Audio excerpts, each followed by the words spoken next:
Hindi ko papasan doon.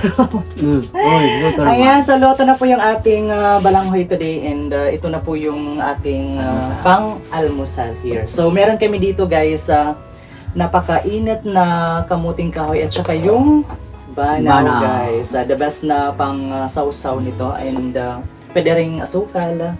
So before we start, Lord, thank you so much po sa lahat ng blessings na aming natatanggap everyday. Thank you for all the love and support.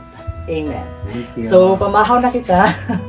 Mahaw kita. Ayan. Kamuting kahoy siya, guys. Yung ano ko, yung kape. Bigyan ko ng asukal. Ayan.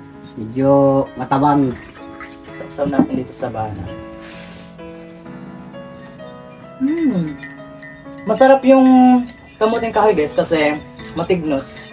Ano? Sawa-sawa ng ano, yung banaw. Sold na.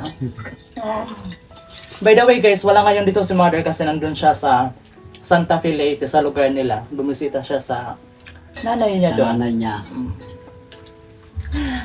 Ayan everyone, so hanggang dito na lang po muna tayo kasi mag-aalas 8 na pala. Mag-a-attend po kasi ako ngayon ng FDS purpose ng pamangkin ko kasi may klase sila today. Kaya ako yung pinaka-proxy.